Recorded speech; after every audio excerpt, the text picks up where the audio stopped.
बहू प्राची लगातार हेडफोन लगाकर खाना बना रही है। वो गाने सुन रही है और उसे बाहर की कोई भी आवाज सुनाई नहीं दे रही। उसकी सास हॉल में बैठी उसे आवाज लगा रही है, बहू खाना बन गया क्या? तो मुझे दे दो। लेकिन प्राची के कानों में हेडफोन्स लगे हैं, जिसकी वजह से उसे आवाज नहीं आती। बहू क्या कर रही हो? खाना बन गया क्या? लेकिन बहू कोई जवाब नहीं देती। सास को उठकर खुद ही आना पड़ता है और वो देखती है कि बहू के कानों में तो हेडफोन लगे हैं। वो डांस करते हुए खाना बना रही है। अच्छा, तो इसलिए मेरी आवाज तुम्हारे कानों तक नहीं जा रही है। तुमने कानों में हेडफोन जो ठूस रखे हैं। बहू को अभी भी सुनाई नहीं देता। सास बहू के कान से हेडफोन निकाल लेती है। क्या हुआ मम्मी जी, आपने मेरे हेडफोन क्यों निकाल दिए? तो फिर क्या करूं? कितनी देर से तुझे आवाज लगा रही हूँ, लेकिन तुम्हें सुनाई नहीं दे रहा है। कितनी बार समझाया है, काम करते समय हेडफोन मत लगाया करो, लेकिन सुनती ही नहीं हो।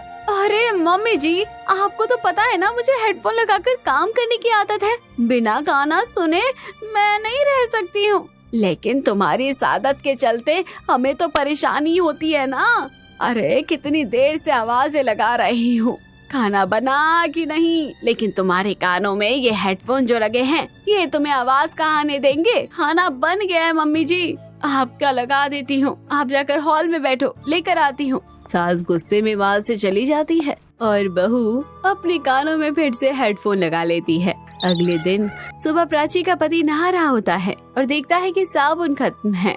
वो अपनी पत्नी प्राची को आवाज लगाता है, लेकिन उसके कानों में तो हेडफोन लगाए हुए थे, इसलिए उसे सुनाई नहीं देता। प्राची, मुझे साबुन देना, बाथरूम में साबुन खत्म हो गया है। प्राची आराम से हेडफोन लगाकर मोबाइल में वीडियो देख रही है और उसे आवाज नहीं आती। उसका पति फिर से आवाज लगाता है, प्राची सुन रही हो या नहीं? मुझे साबुन दे दो। प्राची आराम से वीडियो देखने में बिजी है और उसे सुनाई ही नहीं देता। गुस्से में उसका पति टेबल लगाकर बाहर आ जाता है। अरे ये क्या कर रहे हैं आप? ऐसी टेबल लगाकर क्यों बाहर आ गए? शर्म नहीं आती आपको? शर्म तो तुम्हें आनी चाहिए। कब से आवाज लगा रहा हूँ, लेकिन तुम हो के सुनने का नाम ही नहीं ले रही हो। क्या बोला आपने? उसका पति देखता है कि उसके कानों में हेडफोन लगे हैं और उसे और गुस्सा आ जाता है। सुनाई तो तब देगा ना जब ये हेडफोन्स तुम अपने कानों से निकाल दोगी। कब से आवाज लगा रहा हूँ, मुझे साबुन दे दो, साबुन दे दो, लेकिन सुनने का नाम ही नहीं ले रही हो तुम। प्राची अपना एक हेडफोन निकालती है।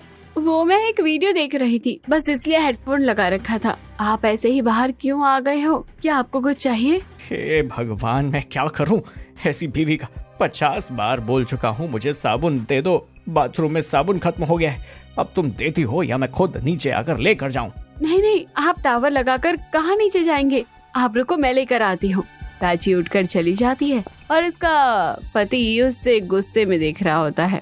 दिन में दरवाजे की घंटी बजती है। सास दरवाजा खोलती है। सामने उसकी दो सहेलियां खड़ी है। उन्हें देखकर सास बहुत खुश हो जाती है। अरे तुम दोनों, क्या बात है? कितने दिनों बाद यहाँ आई हो? तुम्हें तो याद आती नहीं है। हमने सोचा कि तुमसे मिलने आ जाते हैं। बहुत अच्छा किया तुम दोनों ने। आओ अंदर आओ। वो लोग अंदर जाकर बैठ जाते हैं और अपनी सास बहू को आवाज लगाती है, प्राची बहू जरा 2 गिलास पानी ले आना। देखो मेरी बहुत पुरानी सहेलियां आई हैं। हम तुम्हारे बेटे की शादी में भी नहीं आ पाए थे, तो हमने सोचा इसी बहाने बहू से मिलना हो जाएगा। और तुम बताओ कैसा चल रहा है सब? हाँ, सब बहुत अच्छा चल रहा है। कितने सालों बाद हम लोग मिल रहे हैं। हाँ, पता नहीं कितने साल हो गए। सास देखती है बहू अभी तक पानी लेकर नहीं आई है। दोनों सहेलियां भी इस बात का नोटिस करती हैं। बहू कहाँ हो बेटा? तुम 2 गिलास पानी लेकर आओ, घर में मेहमान आए हैं। लगता है तुम्हारी बहू आराम कर रही है। कोई बात नहीं, उसे आराम करने दो, हमें कौन सा जल्दी है। हम भी आज शाम तक यहीं रुकेंगे। नहीं, ये कोई आराम करने का वक्त थोड़ी ना है। जरूर किचन में बिजी होगी। असल में किचन थोड़ा पीछे है ना, तो वहाँ तक आवाज नहीं आती। तुम दोनों बैठो, मैं अभी उसे बुला कर लाती हूँ। सास अपनी सहेलियों के सामने शर्मिंदा होती है और गुस्सा आ जाता है और वो उठकर किचन में बहू के पास जाती है तो देखती है कि बहू ने हेडफोन्स लगाए हैं और बैठकर आराम से पूरी मूवी देख रही है। तुम यहाँ आराम से बैठी हो, पिक्चर देख रही हो, वहाँ मेरी सहेलियाँ कब से आकर बैठी हैं। बहू देखती है कि उसकी सास खड़ी है। वो एक हेडफोन निकाल कर सास से पूछती है, क्या हुआ मम्मी जी, कुछ बोला आपने? हे भगवान, तुम्हारा क्या होगा? कब से बोल रही हूँ बाहर मेरी सहेलियां आई हैं, उनके लिए पानी लेकर आ, लेकिन तुम हो कि तुम्हें सुनाई नहीं दे रहा। तुम्हारे ये हेडफोन तो मेरे लिए दुश्मन बन गए हैं। मेरी सहेलियां मेरा मजाक बना रही हैं, सिर्फ और सिर्फ तुम्हारी वजह से। आप चल कर बैठो मम्मी जी, मैं अभी पानी लेकर आती हूँ। जल्दी आ जाना, फिर से हेडफोन लगा कर मत बैठ जाना, वरना ऐसे में बच्ची कुची इज्जत भी मिट्टी में मिल जाएगी। सास गुस्से में बोलकर चली जाती है और बहू हेडफोन लगाए हुए ही 2 गिलास पानी लेकर सहेलियों के सामने चली जाती है। जैसे ही सहेलियों से देखती है वो हैरान हो जाती है। वाह मंजू, तुम तो बड़ी मॉडर्न बहू लेकर आई हो। तुम्हारी बहू तो हेडफोन लगा कर काम करती है। अच्छा, तो इसलिए तुम्हारी सास की आवाज तुम्हारे कानों तक नहीं पहुंच रही थी। सास की सहेलियां उनका मजाक बनाती है और ये बात सास को अच्छी नहीं लगती। जाओ बहू, चाय नाश्ते का इंतजाम करो। बहू अंदर चली जाती है और सास को गुस्सा आ रहा है। रात में सास बहू की बहस हो रही है। तुम्हें पता है आज मेरी कितनी इंसल्ट हुई है मेरी सहेलियों के सामने?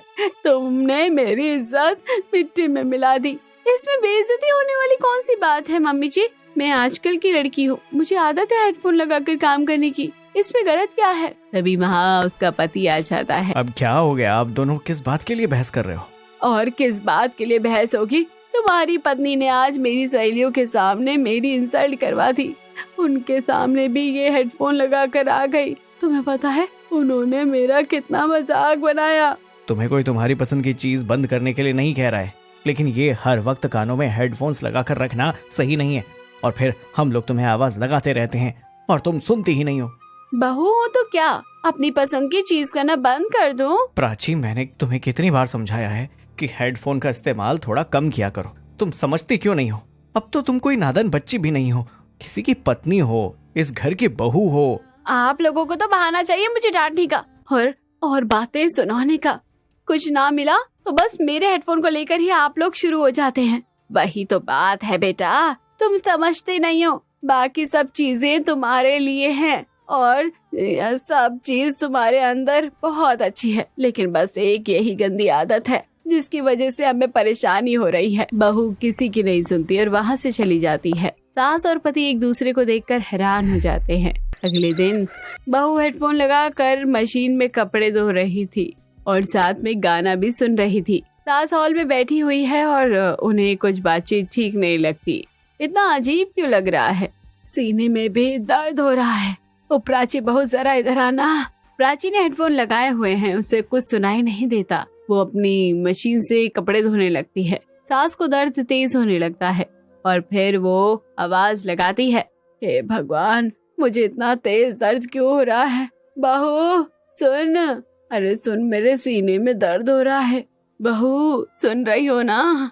अरे मुझे सीने में दर्द हो रहा है। बहू को सुनाई नहीं देता, वो अपने काम में व्यस्त है। इधर सास का दर्द बढ़ जाता है और वो सोफे से नीचे गिर जाती है और बेहोश हो जाती है। तभी वहाँ पर प्राची का पति आ जाता है और देखता है कि उसकी माँ नीचे गिरी हुई है। वो जल्दी से अपनी माँ को उठाता है और प्राची को आवाज लगाता है, अरे मम्मी, आपको क्या हुआ? प्राची कहाँ हो? तुम जल्दी आओ प्राची। कुछ देर बाद प्राची अपना काम खत्म करके गाने सुनते सुनते हॉल में आती है। वो देखती है कि हॉल में उसकी सास सोफे पर लेटी है। डॉक्टर उन्हें चेक कर रहा है और पति वहीं खड़ा है। ये देखकर वो डर जाती है। जल्दी से अपने कान से हेडफोन निकालती है। अरे मम्मी जी को क्या हुआ? ये डॉक्टर क्यों बुलाया तुमने? इन्हें हार्ट अटैक आया था। वो तो अच्छा हुआ कि आपने समय पर मुझे बुला लिया, वरना कुछ भी हो सकता था। क्या हार्ट अटैक? लेकिन मम्मी जी तो बिल्कुल ठीक थे, फिर अचानक हार्ट अटैक कैसे आ गया? मैं जब आया तब मम्मी नीचे गिरी हुई थी। मैंने तुम्हें कितनी आवाज लगाई प्राची, लेकिन तुमने एक भी आवाज नहीं सुनी। जरूर तुम हेडफोन लगाकर बैठी हुई होंगी। प्राची को अपनी गलती का एहसास होता है और वो कुछ नहीं कह पाती। अभी सास को भी होश आ जाता है। मम्मी, आप ठीक तो हो ना? क्या हुआ था अचानक? अब बेहोश कैसे हो गई? हाँ बेटा, मैं ठीक हूँ। पता नहीं बेटा, मैं टीवी देख रही थी और मुझे कुछ तबीयत ठीक नहीं लगी और हल्का हल्का सीने में दर्द हो रहा था। मैंने बहू को कितनी आवाजें लगाई, लेकिन उसने एक ना सुनी। अचानक मेरा दर्द बढ़ने लगा और मैं बेहोश होकर नीचे गिर गई। ये सुनकर तो पति का गुस्सा और ज्यादा बढ़ जाता है और प्राची की आंखों में आंसू आ जाते हैं। देख लिया तुमने अपनी लापरवाही का नतीजा। वो तो अच्छा हुआ कि मैं समय पर आ गया, वरना कुछ भी हो जाता। कितनी बार तुम्हें समझाया है कि हेडफोन लगाकर दिन भर मत घूमा करो, लेकिन नहीं, तुम्हें तो अपनी मनमानी करनी है। आज तुम्हारी वजह से मैं अपनी माँ को खो देता।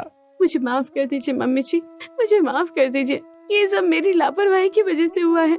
मैंने अगर हेडफोन नहीं लगाए होते तो मैं आपकी आवाज सुन लेती और समय पर डॉक्टर बुला लेती। ये तो भगवान का शुक्र है कि मनोज जी समय पर आ गए। आज के बाद मैं कभी भी हेडफोन लगाकर काम नहीं करूंगी, यहाँ तक कि अब हेडफोन कभी लगाऊंगी ही नहीं। मुझसे बहुत बड़ी गलती हो गई है मम्मी जी, मुझे इस लापरवाही के लिए माफ कर दीजिए। कोई बात नहीं बेटा, गलतियां इंसानों से ही होती है और तुम्हारी गलती की सजा मिल गई है। अब जो सीख तुम्हें मिली है उसे हमेशा याद रखना। हाँ मम्मी जी, अब ऐसी गलती कभी नहीं होगी। रात में प्राची का पति और सास आपस में बात कर रहे हैं और हंस रहे हैं। मैंने कभी सोचा नहीं था मम्मी, आप इतनी अच्छी एक्टिंग करोगी।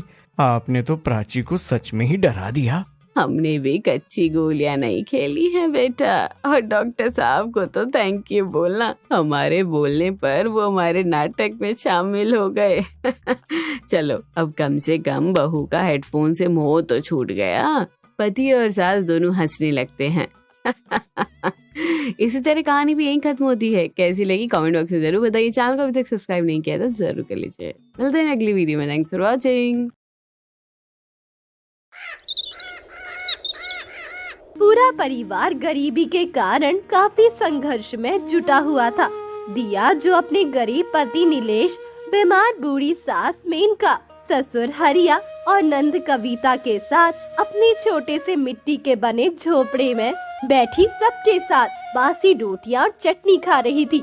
जी, घर में राशन ही नहीं रहा, फिर हम कब तक बासी रोटी और टमाटर की चटनी खाते रहेंगे। अब तो आप कहीं से पैसों की व्यवस्था करके राशन ले आइए। कहाँ से लाऊं राशन दिया? मेरे पास एक पैसा नहीं है। बीते दिनों से मेरा एक भी पापड़ नहीं बिक रहा है। माँ की भी दवाइयाँ खत्म हो चुकी है। इनकी हालत दिन प्रतिदिन बिगड़ती जा रही है। पूरा परिवार गरीबी से बेहद परेशान हो चुका था। कैसा बेटा, कैसा पति और कैसा भाई हूँ मैं। इस मुश्किल घड़ी में भी मैं अपने परिवार को कोई सहारा नहीं दे पा रहा हूँ। भगवान जी, आखिर क्यों हम इतने गरीब हैं? क्यों हमारे सुख भरे दिन नहीं आ रहे? नीलेश और उसके परिवार वाले एक छोटे से गांव में अपने छोटे से घर में रहकर बड़ी गरीबी अवस्था में अपना जीवन बिता रहे थे। नीलेश उसी गांव में कच्चे पापड़ बेचने का कारोबार करता है। बीते कुछ दिनों से उसकी कमाई नहीं हो रही थी और मेनका एक खतरनाक बीमारी से जूझ रही थी। अगले दिन गर्मी का मौसम था। गर्मी के कारण इस छोटे से घर में सबको बहुत परेशानियां हो रही थी। इस गर्मी ने तो हम गरीबों पर कहर मचा रखा है। गर्मी के कारण रात भर नींद भी नहीं आ रही। जी, मैंने सारे पापड़ टोकरी में रख दिए हैं। अच्छा ठीक है, मैं पापड़ बेच कर आता हूँ। आज पूरी कोशिश करना जी कि कुछ पैसे आ ही जाए। हाँ दिया, पूरी कोशिश करूँगा कि आज मेरी कुछ कमाई हो जाए। कमाई ना होने से नीलेश और उसके परिवार वाले बीते दिनों से बासी खाना खाकर अपना गुजारा कर रहे थे। तभी नीलेश पापड़ का टोकरा अपने सिर पर लेकर गांव में आता है। पापड़ ले लो, चावल के ताजे और अच्छे पापड़ ले लो। केवल 30 रुपए में 100 पापड़ ले लो। नीलेश गांव की गलियों में कड़ी धूप में इधर उधर घूमने लगता है। दोपहर का समय नीलेश एक पेड़ के नीचे बैठा था। सुबह से दोपहर हो गई, आज भी एक भी पापड़ नहीं बिका। इस गांव में करने लायक दूसरा कोई काम भी नहीं है, वरना मैं ये पापड़ का कारोबार ही बंद कर देता। अब शाम तक घूमने के बाद भी नीलेश के पास से कोई भी पापड़ नहीं खरीदता। बहरहाल अब इसी तरह दिन प्रतिदिन बीतने लगे। नीलेश की अब कभी रोज की 20 रुपए की कमाई होने लगी तो कभी 30 रुपए की, जिस कारण उसके परिवार वाले पेट कूट काट कर भूखे रहकर अपना जीवन बिताने लगे। एक रात सब गर्मी से परेशान घर के आंगन में बैठे थे। यहाँ आंगन में भी तो बैठा जा रहा है, वरना घर के अंदर तो गर्मी के कारण दम घुट रहा है। बाबा, माँ ने 8 दिन से दवाई नहीं खाई है। मैं शीला काकी से कुछ पैसे उधार लेकर आऊं क्या? माँ को दवाई लेना बहुत जरूरी है। कविता, इस बार तो उधार पैसे लेकर हम माँ जी का दवाई ले आएंगे, पर अगली बार हम क्या करेंगे? हर बार तो कोई हमें पैसे उधार नहीं देगा ना, तो क्या करे फिर भाभी? माँ को ऐसी तकलीफ में पड़े रहने दे। भाई की एक पैसे की कमाई नहीं हो रही। पता नहीं ये कैसा बुरा संकट आ गया हमारे परिवार पर। पहले भाई की कमाई इतनी ज्यादा होती थी और अब देखो तो एक पैसे की भी कमाई नहीं हो रही है भाई की। अपने ऊपर आई इस गरीबी को देखकर दिया और उसके परिवार वाले काफी दुखी हो जाते हैं। अगले दिन माँ बाबा, मैं शहर चला जाता हूँ काम करने, क्योंकि अब यहाँ रहकर तो ना कोई कमाई हो रही है, ना ही मेरे पापड़ बिक रहे। शहर में आप कहाँ रहेंगे जी? वहाँ काफी सस्ते मकान मिल जाते हैं दिया। अब यहाँ रहकर ऐसे परेशानी में जीने से तो अच्छा है कि मैं शहर जाकर काम करके अच्छे पैसे कमाऊं, और शायद ऐसा करने से हमारी गरीबी दूर हो जाए। परिवार के बिगड़ते हालात देखकर नीलेश उसी समय शहर जाने के लिए घर से निकल जाता है। 2 दिन बाद नीलेश को शहर में काम तो मिल रहा था, पर वहाँ रहने के लिए सस्ता मकान नहीं मिल रहा था। इसीलिए नीलेश वापस अपने गांव, अपने घर आ जाता है। शाम का समय। समझ नहीं आ रहा क्या करे। शहर में काम है, पर वहाँ मकान का किराया इतना ज्यादा है कि सारी कमाई ही मकान के किराए में चली जाएगी, और यहाँ गांव में एक पैसे की कमाई नहीं हो रही। जी, अगर आप सबको ठीक लगे तो क्या मैं शरबत का कारोबार करूं? बहू, शरबत का कारोबार कहाँ चलता है? चलता है माँ जी, चलता है। अभी गर्मी का मौसम है और इस मौसम में शरबत का कारोबार बहुत चलता है। मेरे मायके में हम इन दिनों में शरबत ही बेचने का काम करते थे। वो सब तो ठीक है दिया, पर शरबत का कारोबार शुरू करने के लिए पैसे कहाँ से लाएंगे? जी, इस कारोबार में ज्यादा पैसे नहीं लगेंगे। काफी सस्ते में ये कारोबार शुरू हो जाता है। अगर ऐसा है तो ये भी करके देख लेते हैं। बहू, मेरे पास ये चांदी की अंगूठी है जो मैंने सालों से संभाल कर रखी है, तू इसे बेच दे।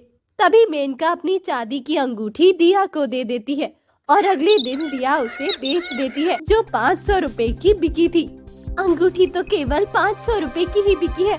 अब इतने कम पैसों में मैं कैसे शरबत का कारोबार करूंगी? कोई नहीं, मैं इतने ही पैसों से इस कारोबार की शुरुआत करती हूँ। तभी दिया 500 रुपए में शरबत बनाने की सारी सामग्री लेकर आती है। शरबत का सामान रखने के लिए हमें एक ठेले की जरूरत पड़ेगी। मैं शामू काका का ठेला लेकर आता हूँ। वो 10 रुपए रोज के किराए पर अपना ठेला देते हैं। तभी नीलेश एक ठेला किराए से लेता है और दिया के साथ सारे बर्तन और शरबत का सामान ठेले पर रखकर गांव में आता है। शरबत ले लो, दूध का ताज़ा बना ठंडा शरबत ले लो, शरबत ले लो। दिया ने दूध का शरबत बनाया था। तभी 2 आदमी उसके पास आते हैं। अरे भाई, कितने का है एक गिलास शरबत? केवल 10 रुपए का है एक गिलास शरबत साहब। अच्छा, हमें 2 गिलास शरबत दे दीजिए। गर्मी इतनी कड़ाके की हो रही है कि पूरा गला सूखे जा रहा है। तभी दिया अपने मिट्टी के मटके से बनाए अपने दूध के शरबत को 2 गिलास में दोनों ग्राहक को दे देती है।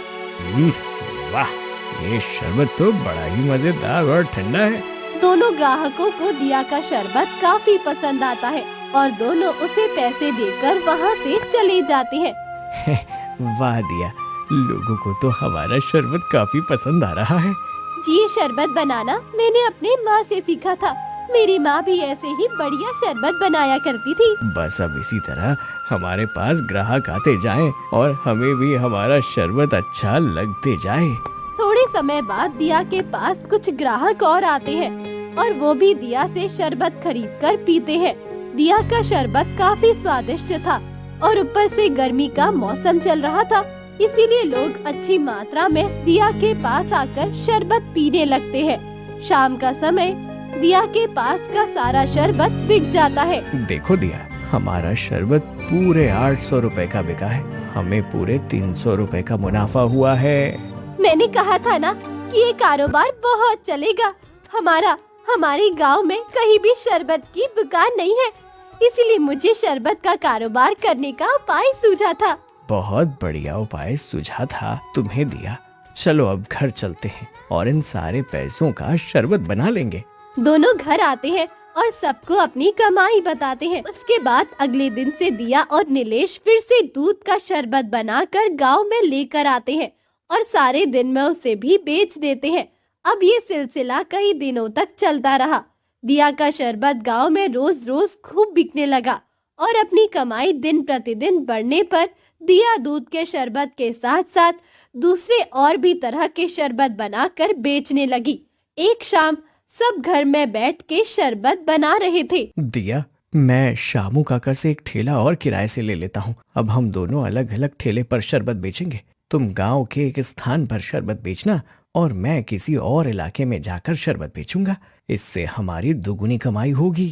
वैसे बहू, तू सच में बहुत ही चतुर दिमाग वाली है। क्या बढ़िया सुझाव निकाला है तूने। बढ़िया काम है ये। गर्मी के मौसम में जो चलता है वही कारोबार करने का तुझे उपाय सूझा। वाह, आज तेरी ही वजह से हमारे घर में इतने पैसे आ रहे हैं और हम इतने महीनों बाद अच्छा खाना खा पा रहे हैं। मेनका, बहू बेटियों को ऐसे ही घर की लक्ष्मी नहीं कहते।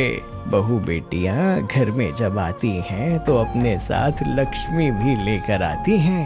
सब दिया के इस काम की बड़ी तारीफ करते हैं। भाई, आप अलग ठेले पर शरबत बेचोगे तो कल से मैं भाभी के साथ शरबत बेचने जाऊंगी। हम दोनों मिलकर शरबत बेचेंगे। अगले दिन नीलेश एक ठेला लाकर उस पर शरबत लेकर गांव में चला जाता है और एक ठेले पर शरबत लेकर कविता और दिया गांव के दूसरे इलाके में चले जाते हैं। अब इसी तरह गर्मी के पूरे महीनों में दिया और उसके ससुराल वाले शरबत का कारोबार करने लगे और कुछ ही महीनों में वो शरबत बेचकर लाखों रुपए की कमाई कर लेते हैं। बरसात का मौसम शुरू हो चुका था। एक शाम सब घर में बैठे थे। दिया ने अपने घर की अच्छी खासी मरम्मत भी करवा ली थी। गर्मी का मौसम तो गया, अब हमसे कोई भी शरबत नहीं खरीदेगा। जी, आप चिंता क्यों करते हैं। हमने शरबत बेचकर पूरे 3 लाख रुपए कमाए हैं ना। हम उन पैसों से एक छोटा सा ढाबा खोल लेते हैं। सुना है ढाबे पर अच्छी कमाई होती है। सही कहा बहू। मेरा एक दोस्त है जो शहर में रहता है। वहाँ उसका भी एक बड़ा सा ढाबा है। वो भी ढाबे पर रोज के हजारों रुपए कमाता है। बहू जो भी उपाय बता रही और जो भी काम करने का सोच रही है उसमें इसे सफलता जरूर मिलेगी। बहू, तू कर ढाबे का काम। उसके बाद परिवार के सभी सदस्य इस काम के लिए राजी हो जाते हैं और कुछ ही दिनों बाद नीलेश दिया गांव में एक छोटी सी दुकान खरीदकर उसमें अपना ढाबा खोल लेते हैं, जिसके बाद दोनों का ढाबा भी खूब चलने लगता है और लोग अच्छी मात्रा में आकर उनके ढाबे पर खाना खाने लगे, जिसके बाद दोनों की रोज की हजारों रुपए की कमाई होने लगी, जिसके बाद दिया के ससुराल की सारी गरीबी दूर हो जाती है और सब खुशी खुशी अपना जीवन बिताने लगे। तो देखा दोस्तों आपने कैसे मैंने अपनी सूझबूझ से केवल 500 रुपए में कारोबार शुरू करके इतनी कामयाबी हासिल की। दोस्तों, काम चाहे छोटा हो या बड़ा, बस उसे करने की हमें लगन होनी चाहिए। फिर देखिए कैसे आपको उस काम में सफलता मिलती है। उम्मीद करती हूँ आपको मेरी ये कहानी पसंद आई होगी। तो मिलते हैं अगली ऐसी ही नई किसी और कहानी के साथ। तब तक खुश रहिए, मस्त रहिए, मुस्कुराते रहिए और हमेशा अच्छे काम करते रहिए।